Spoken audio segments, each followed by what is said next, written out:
Bonjour.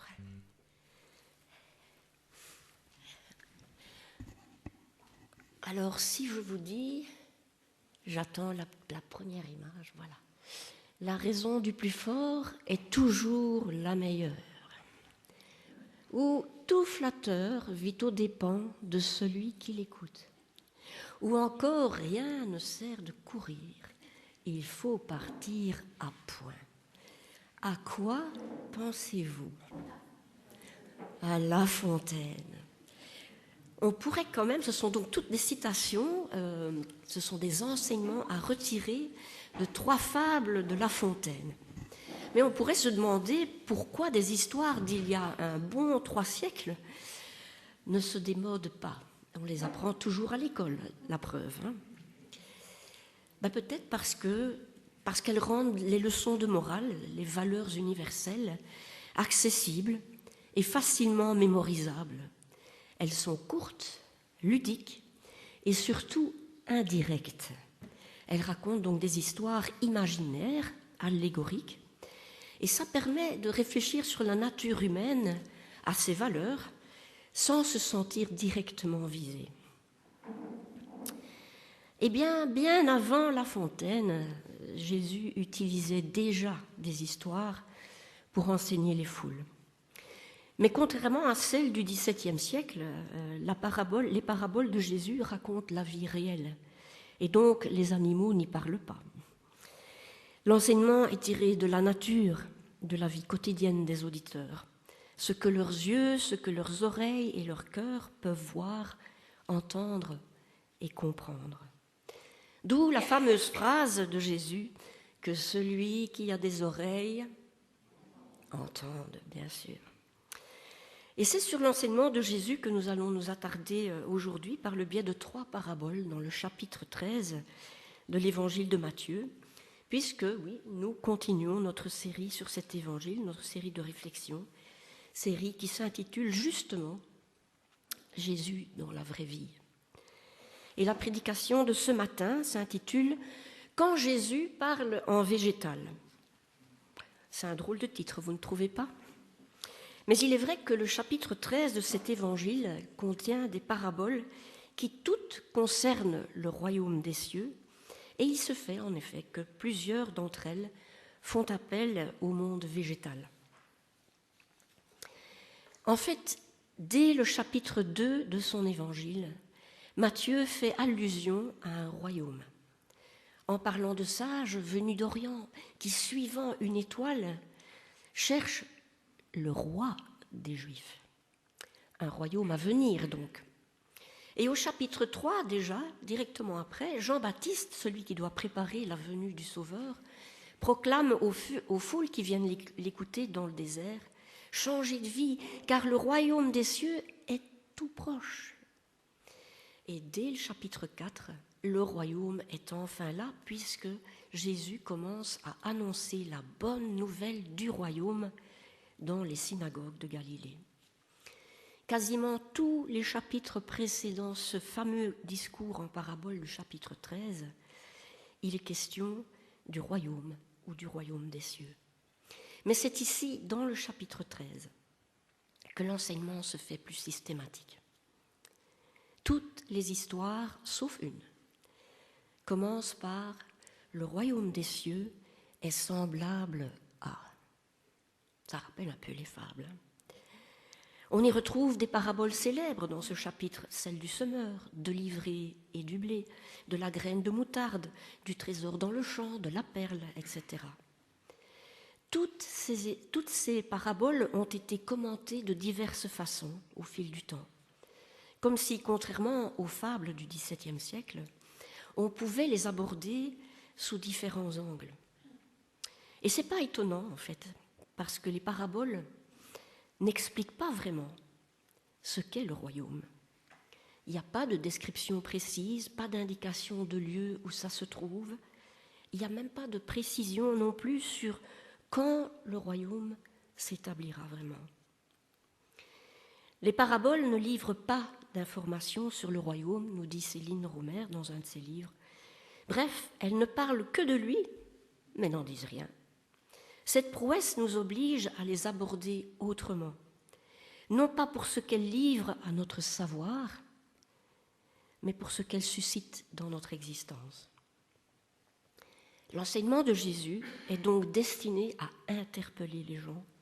Il les force à creuser, ou dit autrement par Jésus, à demander, à chercher et à frapper aux portes. Le royaume des cieux ressemble à une aventure à vivre.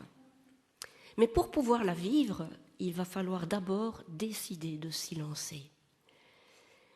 Par son enseignement en parabole, Jésus nous met devant un choix, en fait. Celui de désirer comprendre pour entrer dans l'aventure du royaume ou pas. En fait, il a été constaté que Jésus se met à parler systématiquement en parabole au moment où il se fait rejeter par les chefs religieux. Ceux-ci viennent en effet de prétendre au chapitre 12 que Jésus chasse les démons par le pouvoir du diable. Et les disciples aussi se rendent compte de l'intensification des paraboles. Et le texte nous dit, au chapitre 13, donc, qu'ils en demandent la raison. Et voici ce que Jésus leur répond. J'utilise des paraboles pour leur parler, parce qu'ils regardent sans voir et qu'ils écoutent sans entendre et sans comprendre.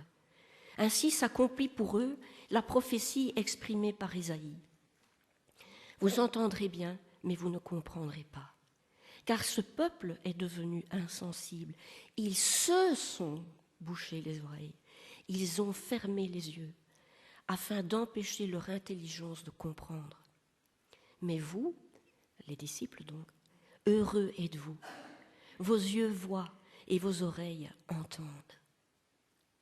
Il y a donc un lien entre le fait que Jésus enseigne en parabole et le refus de certains de recevoir sa parole. Les paraboles révèlent donc la séparation qui s'installe entre ceux qui l'accueillent et ceux qui le rejettent. C'est un peu différent donc des fables de La Fontaine. Et c'est dans le contexte de rejet que la première parabole du discours du chapitre 13 devient très parlante. Elle nous montre différentes façons possibles d'écouter l'enseignement du Christ, de le recevoir ou pas.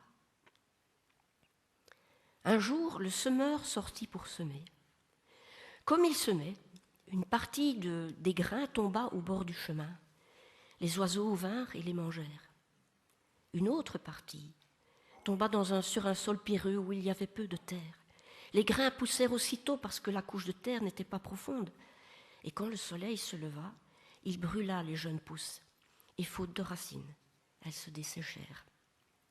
Une autre partie des grains tomba dans les ronces. Celles-ci grandirent et étouffèrent les bonnes pousses. Mais d'autres grains, enfin, tombèrent dans la bonne terre et produisirent des épis. Les uns portaient 100 grains, d'autres 60 et d'autres 30.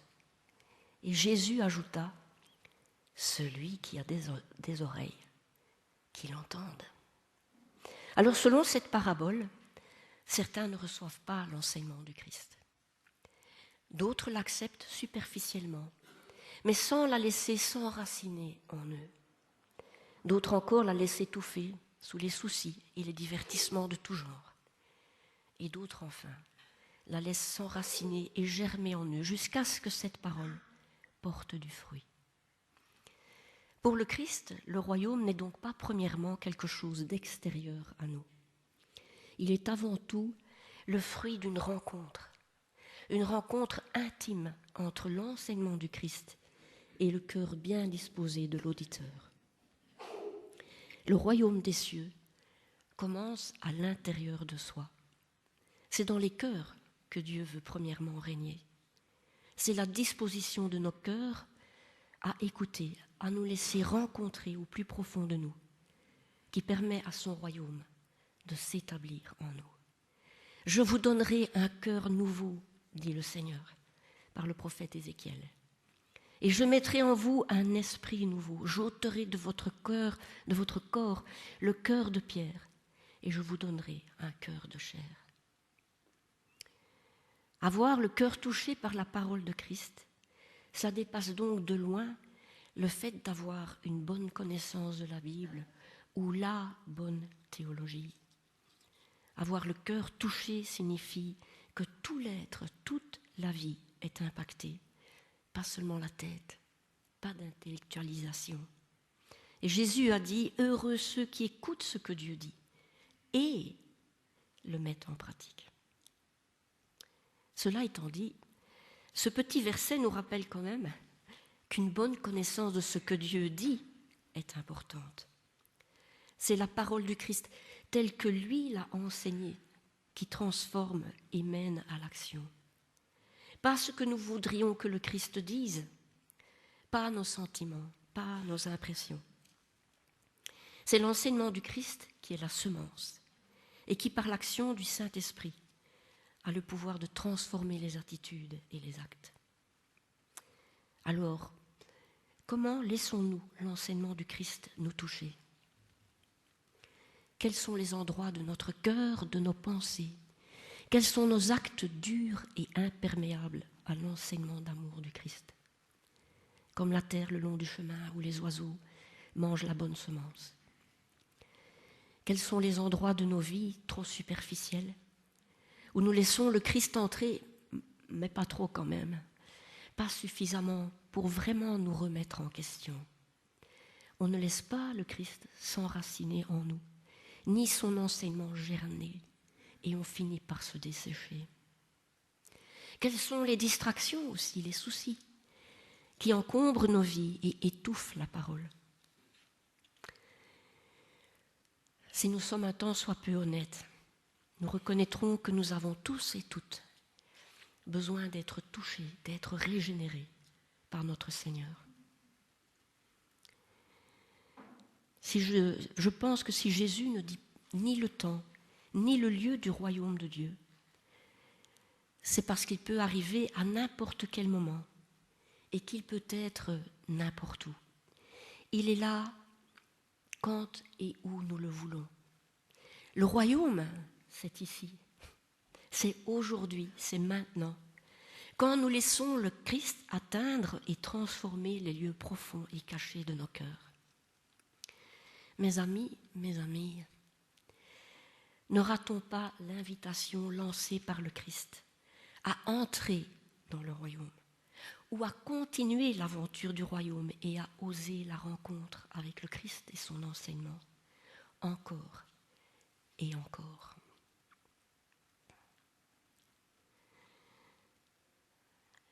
Toute rencontre, toute aventure implique aussi des défis, comme Sylviane nous l'a bien rappelé ce matin.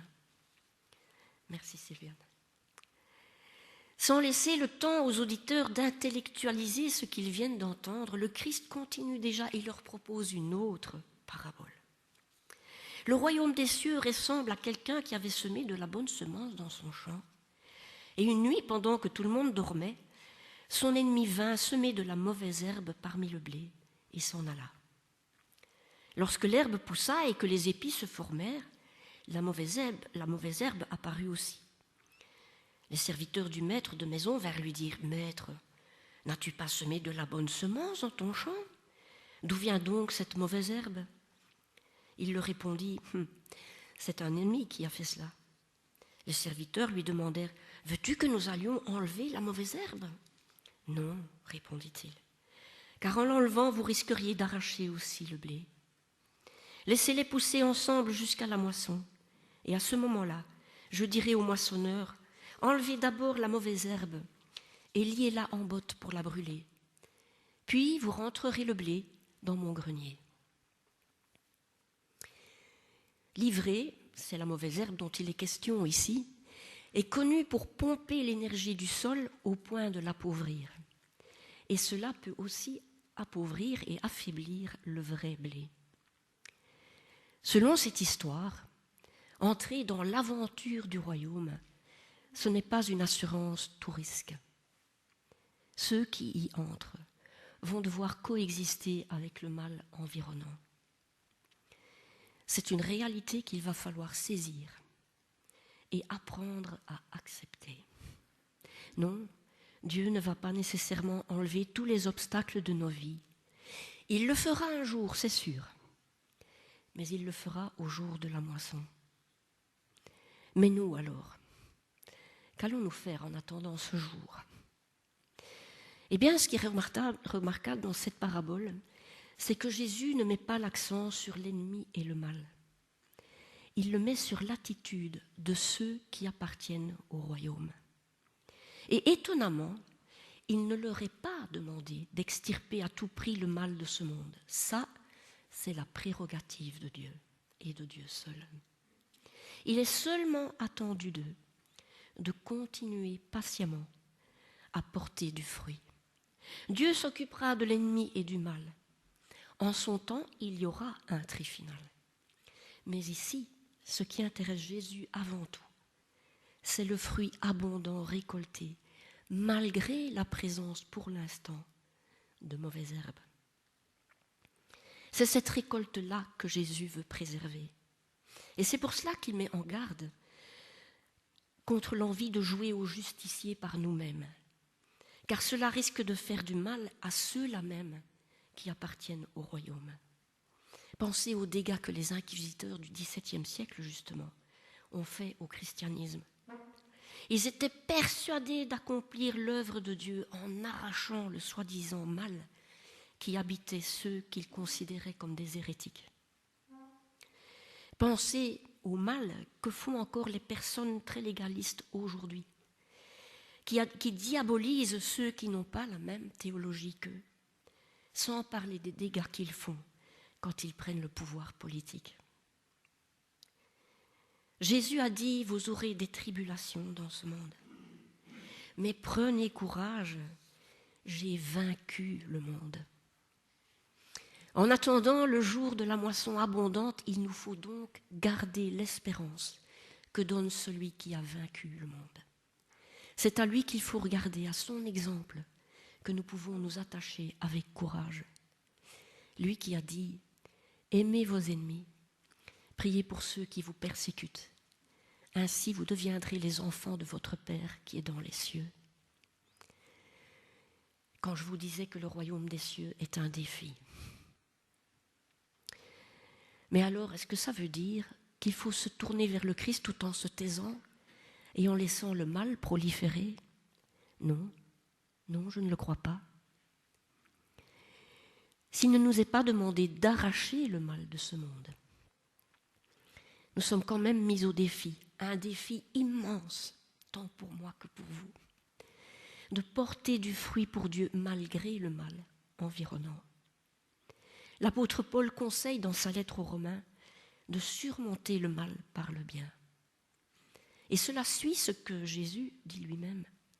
C'est ainsi que votre lumière doit briller aux yeux de tous, afin que chacun voie le bien que vous faites et qu'il loue votre Père qui est dans les cieux. Faire le bien semble donc avoir le pouvoir de gagner certains pour le royaume. Et faire le bien requiert donc de la sagesse, du discernement. Tout n'est pas bon ou bien à faire. Et parfois même, faire le bien, c'est ne rien faire. Mais dans cette parabole, Jésus indique donc un principe général à suivre. Visez le bien plutôt que de vous focaliser sur le mal. Peut-être que parce que se focaliser sur le mal nous rend malades nous-mêmes. Et peut-être aussi parce qu'une action bienveillante, faite malgré la difficulté ou la souffrance, c'est un petit peu comme planter une semence en l'autre, qui peut, elle aussi, peut-être, porter du fruit et faire avancer le royaume. Alors, prêt pour le défi ? Fameux défi. L'idée de l'avancement du royaume nous mène à la troisième parabole de Jésus, en langage végétal. Vous voyez comme Jésus, à chaque fois, il remet une couche. Jésus leur raconta une autre parabole. Le royaume des cieux est comme une graine de moutarde qu'on prend et qu'on sème dans son champ. C'est la plus petite de toutes les graines, mais quand elle a poussé, c'est la plus grande de toutes les plantes du jardin. Elle devient un arbre, de sorte que les oiseaux viennent faire leur nid dans ses branches. Alors si dans la première parabole, nous sommes invités à entrer dans l'aventure du royaume en osant une rencontre profonde avec la parole du Christ, et si dans la deuxième, le Christ nous lançait le défi de grandir dans ce royaume, en continuant de porter du fruit dans et malgré notre monde déchu, dans celle-ci, le Christ porte nos regards vers un horizon glorieux. Pour la toute petite graine de moutarde, l'horizon glorieux, c'est de germer pour devenir un grand arbre. Et l'utilisation de cette image n'est pas anodine, car en parlant d'un grand arbre où les oiseaux peuvent se protéger, Jésus rappelle clairement à ses auditeurs les promesses faites par les prophètes. Les textes des psaumes, d'Ézéchiel, de Daniel, que ses auditeurs connaissaient très bien à l'époque. Tous ces textes parlent de l'accueil que Dieu fera aux humains en le comparant à un grand arbre qui protège les oiseaux. Et c'est ce qui rend cette parabole si parlante à l'époque, mais également si audacieuse, parce que Jésus ici affirme que son enseignement, c'est l'exaucement tant attendu des promesses que Dieu a faites par les prophètes. Beaucoup de prophètes, dit-il au verset 17 du chapitre 13, beaucoup de prophètes et de personnes qui font la volonté de Dieu ont désiré voir ce que vous voyez, mais ne l'ont pas vu. Tout en rappelant les prophéties passées, la parabole pousse à porter les regards avec confiance vers l'avenir. À l'époque de Jésus, les disciples étaient peu nombreux et bien vulnérables par rapport à l'establishment religieux de l'époque et par rapport à l'immense empire romain qui les entourait. Mais Jésus leur assure que le royaume est lancé et que cela mènera à quelque chose de grandiose. Un jour, c'est sûr, le royaume de Dieu sera universel.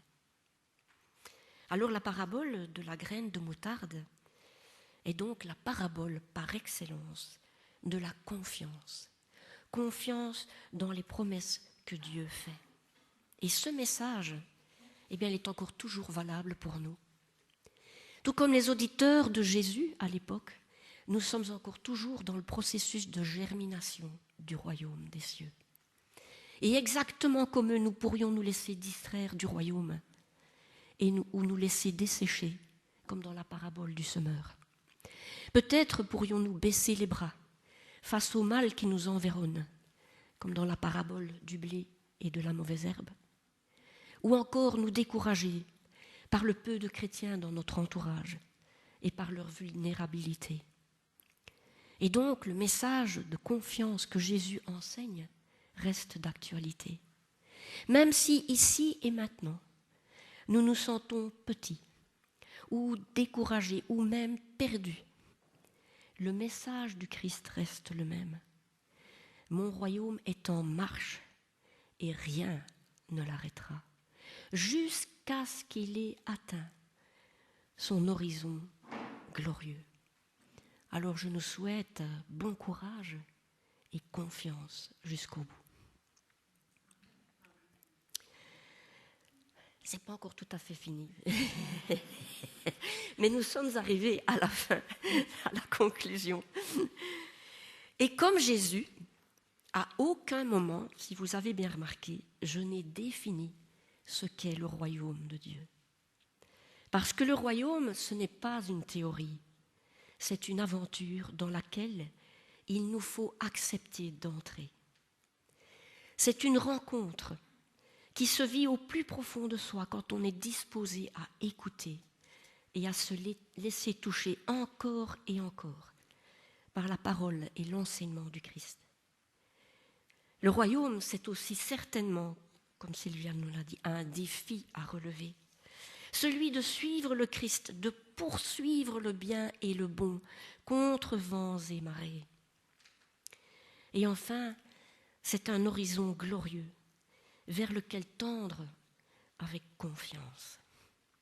Alors que le Seigneur nous fasse la grâce de grandir et de porter du fruit pour son royaume, jusqu'à ce qu'il soit totalement établi.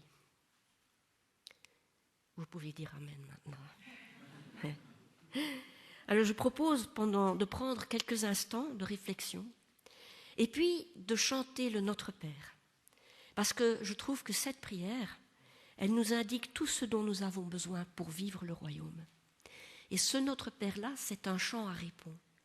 Ce qui nous rappelle aussi que nous ne sommes pas seuls dans le voyage.